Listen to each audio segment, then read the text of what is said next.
Olá, então trago-vos um vídeo sobre um caso clínico. Desta vez é sobre um caso clínico, mas vou explorar também a fisiopatologia deste caso clínico.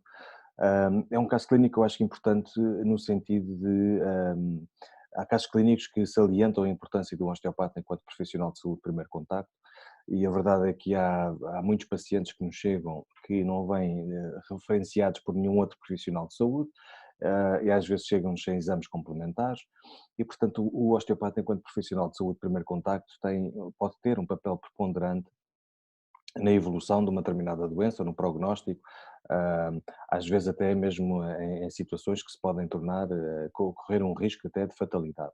E portanto, às vezes há sinais e sintomas que vêm despercebidos ou que passam despercebidos por outros profissionais de saúde, e o osteopata então aqui tem um papel importantíssimo. Outras vezes o paciente não vem de outras áreas da saúde e portanto, enquanto clínicos de primeiro contacto, temos então este papel de grande responsabilidade. E este é um caso clínico, acho que salienta bem isto. É uma senhora de 41 anos que se queixa de dor na cervical, bilateral, uma dor que pode ser entre 5 a 6, como pode ser uma dor só de tipo de pressão bilateral, a que ela identifica como já desde há algum tempo, há meses, há anos que tem estes sintomas, mas que se tem intensificado nos últimos meses e que associa a quando está mais horas ao computador ou mais horas sob stress, em que esta pressão cervical passa a ser dor. É uma dor que tanto pode ser na região mais lateral da cervical superior, como na região posterior, como mesmo na região anterolateral da cervical.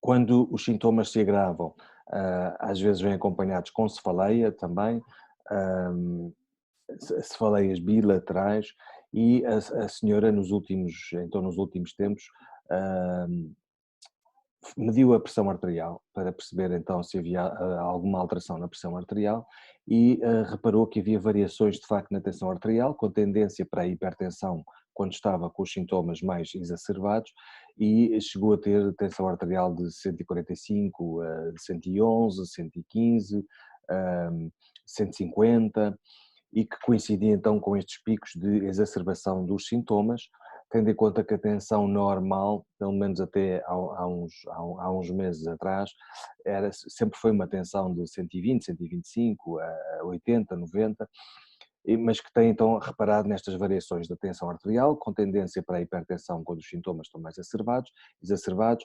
Percebeu também que ultimamente sentia umas palpitações, ou seja, umas arritmias, a que relacionava também com estas alturas de maior trabalho e de maior stress, e um sintoma mais recente nas últimas semanas é um sintoma de diplopia, ou seja, visão dupla, neste caso na visão ao perto, quando estava no computador ou a ler um livro. Ora, com estes sintomas e com estes sinais, fiz um exame cardiovascular completo, portanto, a auscultação, a palpação dos pulsos periféricos, tanto pulsos na cervical, carotídeos, como temporais, como palpação dos pulsos periféricos nos membros superiores, como nos membros inferiores, a auscultação, como eu disse, avaliei a artéria também vertebral. Fiz-lhe um exame neurológico craniano, isto pelos sintomas de cefaleia e de diplopia, e portanto avaliei os nervos que vão para os músculos extraoculares, o oculomotor, o troclear e o abducente, avaliei o nervo óptico, ah, fiz no fundo um exame neurológico craniano que se relacionava com os sinais e sintomas da paciente.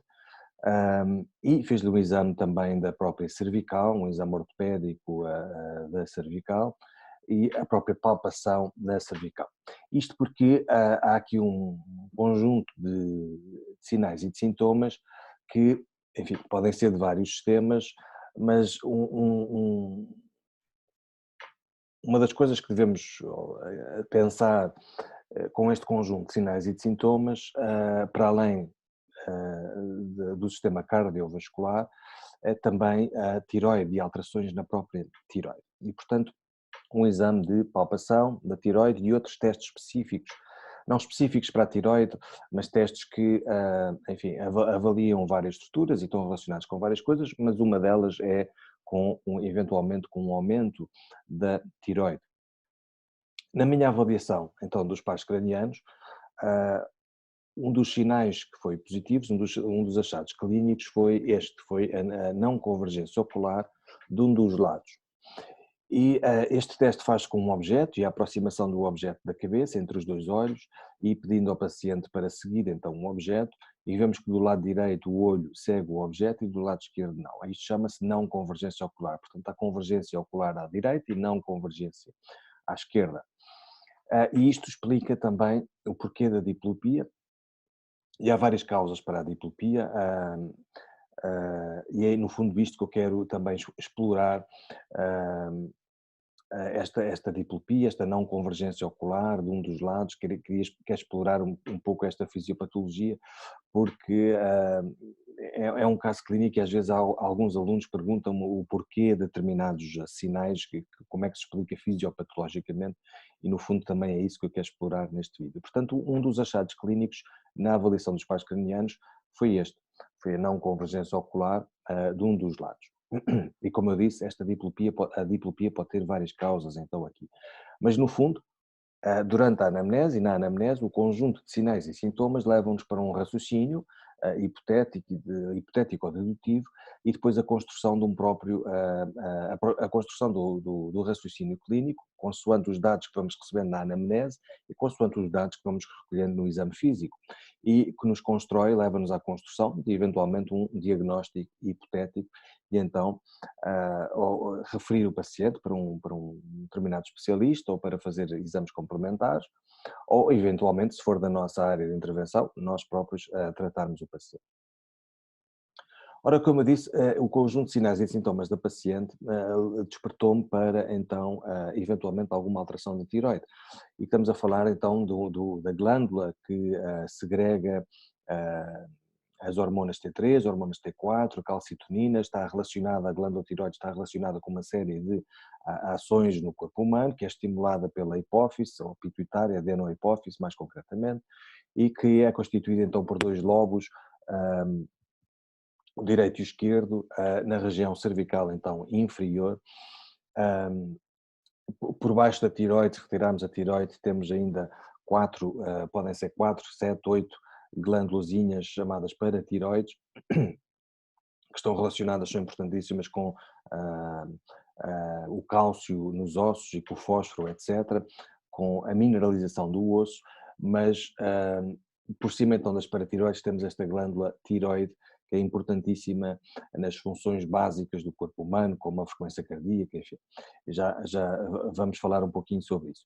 E, portanto, dizia eu que como parte da avaliação física foi identificar então a tireoide e palpar a tireoide, para perceber se havia aumento bilateral da tireoide ou unilateral da tireoide, se havia um aumento, se havia nódulos, se eram fixos, se eram rígidos, se eram móveis. No fundo, perceber então como é que estava a tireoide em termos de volume, se estava mais aumentada ou nem por isso, e comparando um lado com o outro, ou se era um aumento do volume bilateral, como por exemplo nos casos de hipertireoidismo associados ao bócio. Então, quando estamos a avaliar a tireoide, portanto, temos um aumento da tireoide, um hipertireoidismo, que se calhar o termo mais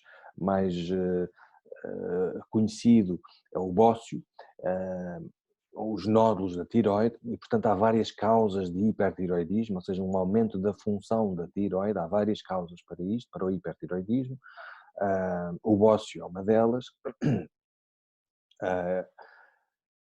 mas a causa mais frequente de hipertireoidismo, de aumento da função da tireoide, com aumento do volume da tireoide e da secreção das hormonas da tireoide, é uma doença autoimune, chamada doença autoimune da tireoide, chamada doença de Graves. E esta doença explica a diplopia, explica a não convergência ocular. Para além da palpação da tireoide, um dos testes que se faz e que se pode fazer, não específico para um aumento da tireoide, mas que também, no fundo, pode ser um teste para avaliar então o que se passa no thoracic outlet, na abertura torácica superior, no fundo porque comprime o espaço do supraclavicular na abertura torácica superior. Como eu disse, não é um teste específico para o aumento da tiroide, pode estar relacionado, um achado clínico deste teste pode estar relacionado com uma compressão na veia cava superior, por exemplo, uma compressão, uma massa que ocupe espaço no mediastino, o mediastino superior, por exemplo, ou pode ser um teste que dê positivo, um achado clínico positivo, por exemplo, comprimindo a veia jugular. E, portanto, a ideia deste teste é pedir ao paciente para elevar os braços, como está na figura. A elevação dos braços faz comprimir a região supraclavicular, é a abertura torácica, no fundo, superior, e a interna, a thoracic inlet, e, portanto, alguma massa que ocupe mais espaço e que eventualmente comprima estruturas vasculares pode dar então aqui um sinal positivo. Ora, nestes pacientes com aumento do volume da tiroide, este sinal de Pemberton, o achado clínico é basicamente aquilo que se vê na figura. Do lado do aumento da tiroide, do lado, portanto, esquerdo da senhora, temos aquilo que é uma congestão vascular ipsilateral ao aumento da tiroide. E, portanto, a elevação dos braços faz, no fundo, diminuir o espaço, comprimir o espaço da abertura torácica superior, e se houver uma massa que ocupe mais espaço, no caso que estamos a falar, um aumento da tiroide unilateral, pela compressão que faz na veia jugular e na própria carótida comum, mas em concreto na veia jugular, por estar mais próxima, uma das coisas que faz unilateralmente é a congestão vascular. Então fica com este aspecto unilateral, então esta congestão vascular. Como eu disse, há várias causas que dão um sinal de Pemberton positivo. Uma das causas pode ser então o aumento do volume da tiroide do lado em que há congestão vascular.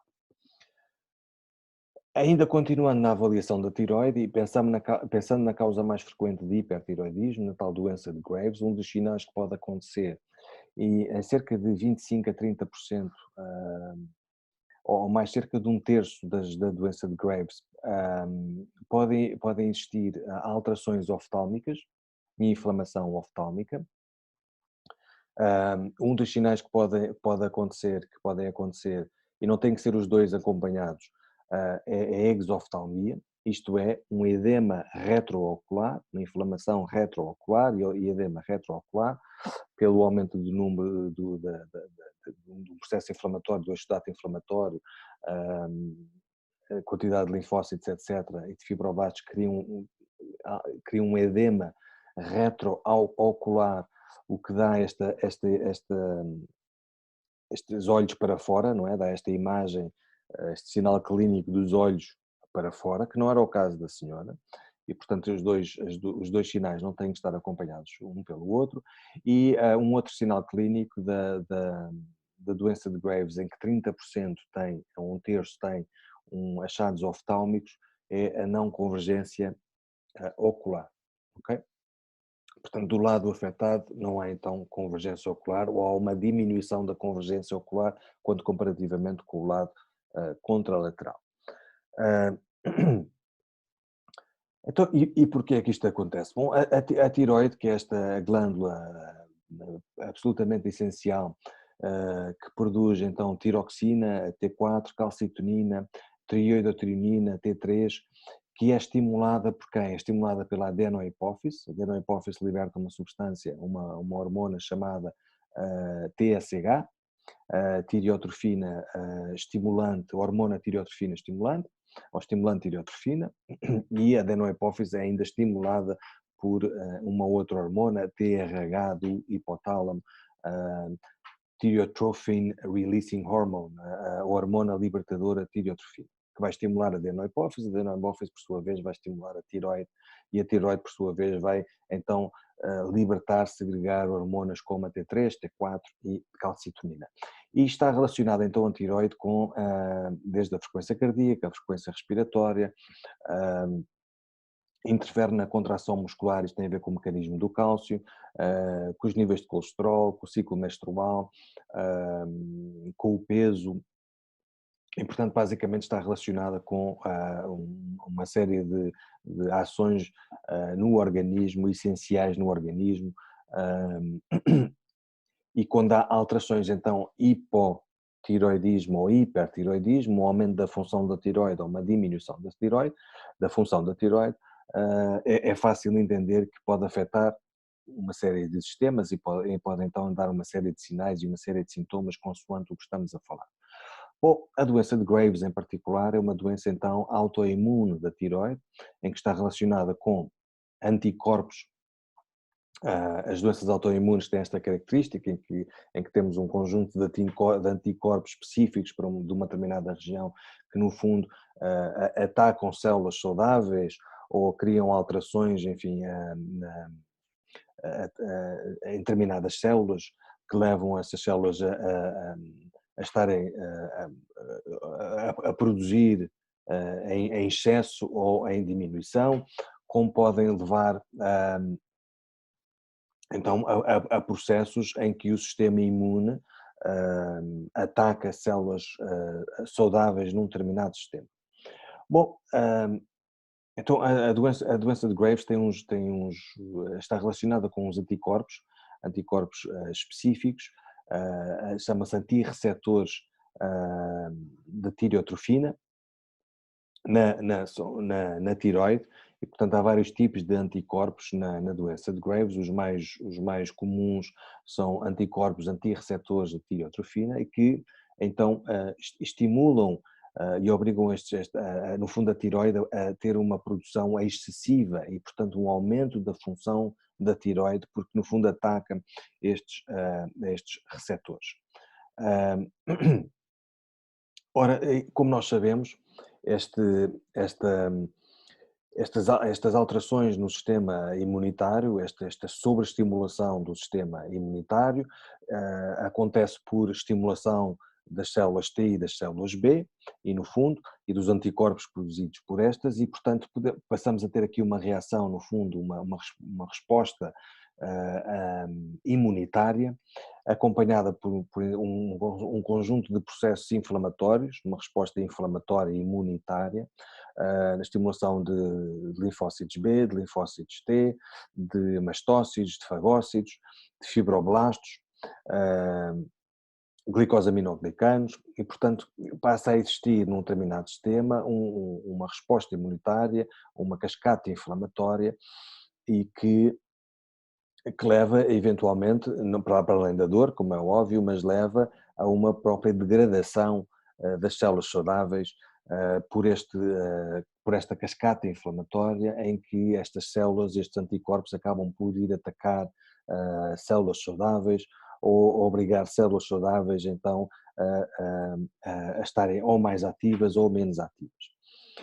Ora, pensa-se que na doença de Graves, como eu disse, 1/3 dos pacientes com doença de Graves têm sinais e sintomas oftálmicos. Pensa-se que tem a ver, não se sabe bem, mas tem a ver com a população de fibroblastos na órbita e de umas células pré-adipócitas, eh, e tem a ver com a segregação de glicosaminoglicanos pela parte dos fibroblastos, e com esta população específica na órbita, pensa-se que então seja a região então, do olho da órbita, por esta subpopulação de fibroblastos, a ser a causa ou de existirem, no fundo, sintomas e sinais oftálmicos na doença de Graves em 1/3 da população, o que faz com que haja então um aumento então da estimulação e da produção de fibroblastos e das substâncias produzidas pelos fibroblastos, os interferons, os fatores de crescimento, e portanto haja um edema na região então da órbita. Este edema se espalhar para a região extraocular, então pode dar o tal edema retroorbital e orbital, o que faz aquele fenómeno de exooftalmia. Então temos aqui então a ativação de muitas células imunitárias, T e B, fibroblastos, então temos um edema nesta região. Eventualmente o edema nesta região então, que eu referi, retroorbitária, pode criar então degeneração do tecido também nervoso, o que leva a aquele fenómeno da não convergência ocular ou da diminuição da convergência ocular. Isto porquê? Se olharmos aqui para, deixa-me só ir buscar aqui a caneta.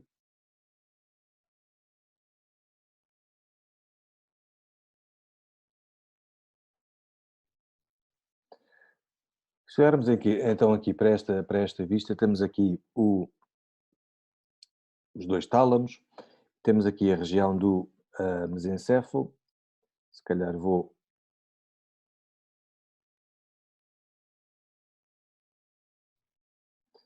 Bom, então optei aqui por um laser, portanto temos aqui a região temos os dois tálamos, não é? Um tálamo direito e um tálamo esquerdo, e por baixo temos uma região chamada mesencéfalo.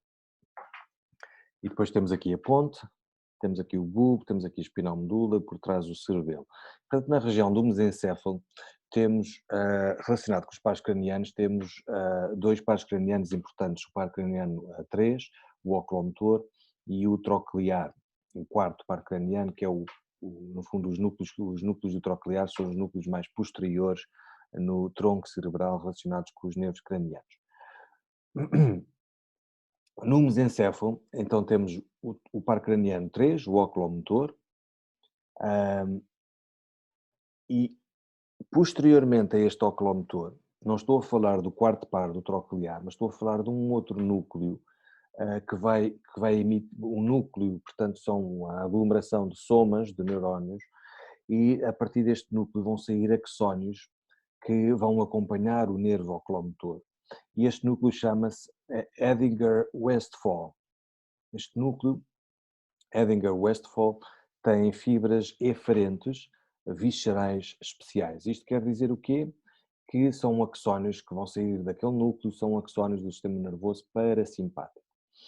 Que vão acompanhar o quê? Vão acompanhar as fibras eferentes viscerais gerais, ou seja, fibras motoras, que vão para os músculos extraoculares, quase todos. E, portanto, estas fibras parasimpáticas, estes axónios parasimpáticos, vão basicamente acompanhar as fibras motoras do oculomotor e vão estar dentro do nervo oculomotor. Se olharmos para o nervo oculomotor, se fizéssemos um corte transversal do nervo oculomotor, na região, portanto, interna, temos as fibras motoras do nervo oculomotor e na região periférica temos os axónios parasimpáticos, então saem deste núcleo Edinger-Westphal. Portanto, o nervo oculomotor tem na sua região interna fibras motoras, somáticas, que vão para músculos, e na região periférica axónios do sistema nervoso parasimpático. Então este nervo oculomotor vai passar por um seio cavernoso, vai atravessar o seio cavernoso, vimos isso no vídeo da anatomia do neurocrânio, a região anatómica dos seios cavernosos, e se vocês se lembram, o oculomotor vai então entrar na fissura orbital superior. Este nervo oculomotor vai inervar os músculos extraoculares, quase todos, à exceção do reto lateral do olho, que é inervado pelo músculo, pelo nervo abducente, e à exceção do músculo oblíquo superior, que é inervado pelo nervo troclear. Todos os outros, o reto superior, o reto inferior, o reto medial, o oblíquo inferior e o elevador da pálpebra, o músculo elevador da pálpebra, são inervados pelo nervo, então, oculomotor, o terceiro par. Ora, porque é que o nervo oculomotor tem uns axónios parasimpáticos que acompanham este nervo, no fundo, e acompanham o nervo oculomotor, entram na mesma pela fissura, entram também pela fissura orbital superior, mas porque é que o oculomotor vem acompanhado então com os axónios parasimpáticos e o que é que isto tem a ver então com a convergência ocular?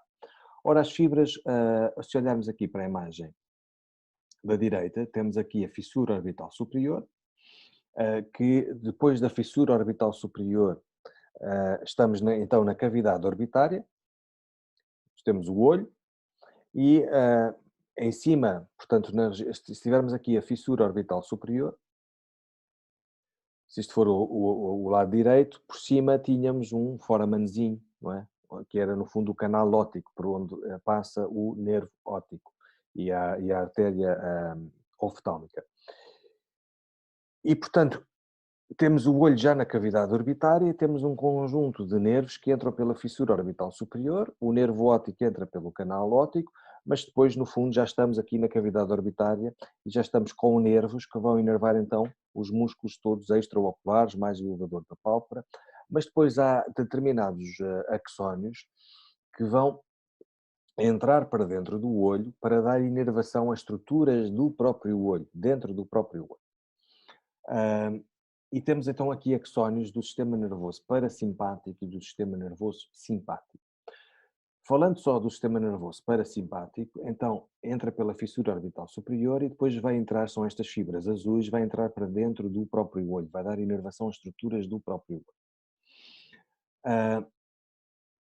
Então estes axónios parasimpáticos, se olharmos para a imagem de baixo, vão fazer sinapse num gânglio, ou seja, um gânglio é a acumulação de somas fora do sistema nervoso central, núcleos no sistema nervoso central, gânglios fora do sistema nervoso central, acumulação de somas, vai fazer sinapse no gânglio, num gânglio chamado ciliar, e do gânglio ciliar vão sair outros axónios que vão inervar músculos, chamados músculos ciliares, vão inervar outros músculos na pupila, os músculos que não está aqui desenhado não está aqui no desenho, mas que são os chamados músculos constritores da pupila. São tipo uns músculos orbiculares que quando contraem fazem o quê? Fazem uma miose, não é? Contraem a pupila. E também dão inervação, então, o que está no desenho, dão inervação aos músculos ciliares. Ora, qual é o propósito, então, da inervação parasimpática a estruturas dentro do olho? Número 1, que não está aqui no desenho, contração da pupila, miose. Para que é que serve a contração da pupila? Para preparar a visão para o perto. Portanto, uma visão, um campo visual não tão amplo. Isto será preciso quando estamos em condições de maior alerta, precisamos de um campo visual mais amplo, e isto precisamos então ter uma dilatação da pupila, e esta dilatação da pupila é feita por músculos que se chamam dilatadores da pupila, que têm uma inervação simpática, mas no caso o parasimpático, o sistema nervoso parasimpático faz o oposto. Faz o quê? Contrai a pupila, uma miose. E também prepara a visão ao perto. Isto é, em condições em que temos que observar objetos ao perto, como computador ou como livros, e em situações em que não precisamos ter um campo visual tão aberto, portanto, em condições do dia-a-dia, normais do dia-a-dia, o sistema nervoso parasimpático, então, para além de contrair a pupila, ainda provoca alterações na lente do olho, tornando a lente mais convexa, mais globular, mais tipo uma lente mais convexa, mais globular, é uma tipo aqueles óculos de garrafa, de fundo de garrafa, querem dizer o quê? Para preparar a visão então para o perto. Se tivermos uma lente menos globular, ou seja, mais esticada, prepara-nos a visão para o longe. Ora, os axónios que saem do gânglio ciliar vão estimular os músculos ciliares e os músculos ciliares vão contrair. Ora, os músculos ciliares, quando contraem, se pensarmos nesta inserção proximal e nesta inserção distal, quando os músculos ciliares contraem, neste sentido, deste sentido para este sentido, quando contraem, o que fazem é relaxam estes ligamentos. Contraem daqui para aqui e, portanto, os ligamentos, chamados ligamentos suspensores da lente, ficam mais frouxos. Ora, quando ficam mais frouxos, a lente fica mais globular, fica mais convexa. E isto prepara, no fundo, a visão para o perto. Então, esta é a função do sistema nervoso parasimpático e é este o objetivo, o propósito das fibras parasimpáticas, revestirem o nervo, as fibras motoras do nervo oculomotor, para chegar então ao olho através da fissura orbital superior e então fazerem sinapse no gânglio ciliar e fazerem sinapse, depois terem alterações então nos músculos ciliares e depois indiretamente nos ligamentos suspensores da lente e na própria lente em si e na própria pupila, contraindo a pupila pelos músculos constritores da pupila. Porquê é que a doença de Graves dá A exoftalmia já percebemos porquê, o edema, o exudato inflamatório, pelo número de linfócitos T e B e fibroblastos, etc., que tem a ver com a subpopulação de fibroblastos na órbita. Então, um edema retroorbital destes olhos para fora. E porque é que dá então a divergência ou a não convergência ocular, ou uma diminuição da convergência ocular? Se olharmos para os axónios, para os tipos de axónios parasimpáticos e somáticos, os axónios, lembra-se que o oculomotor tem axónios motores somáticos.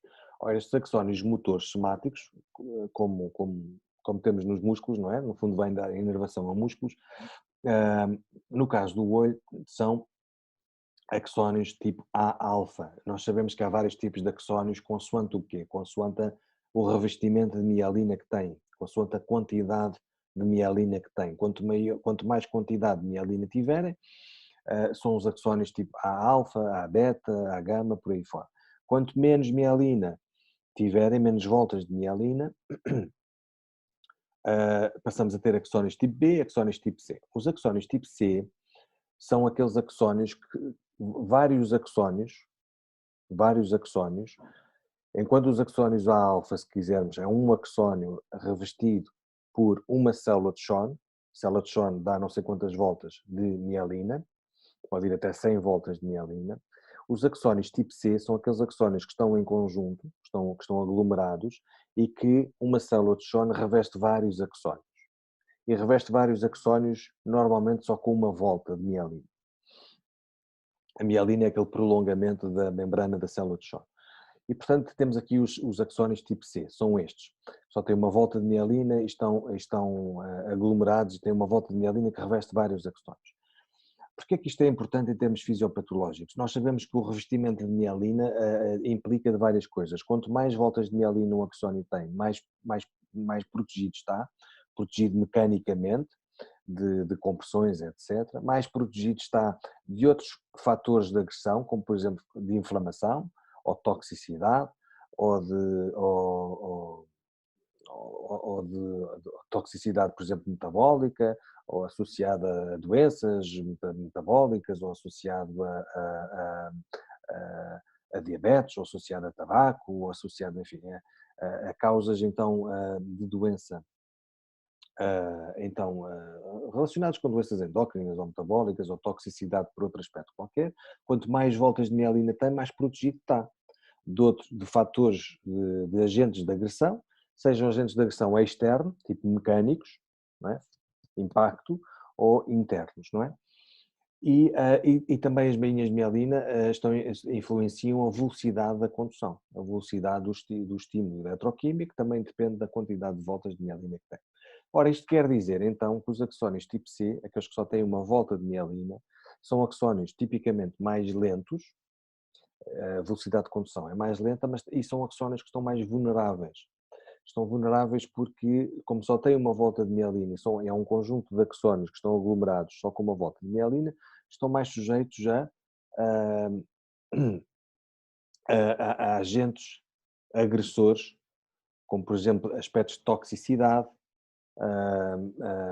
a diabetes, por exemplo, um aumento da quantidade de glucose no sangue, que pode ser altamente degradante, degenerativa e agressiva para o neurónio ou as células endoteliais, por exemplo, mas também a atividade inflamatória pela atividade dos fibroblastos, dos linfócitos, dos interferons, destas coisas todas, como dos mastócitos, dos macrófagos, dos neutrófilos. Portanto, toda esta atividade, às tantas, se não for regulada, como é o caso das doenças autoimunes, se for desregulada, pode se tornar tóxica, por um lado, toxicidade no interstício, e esta toxicidade, então, o que vai fazer vai, no fundo, agredir aqueles axónios que estão menos protegidos, ou seja, vai alterar ou pode alterar a osmolaridade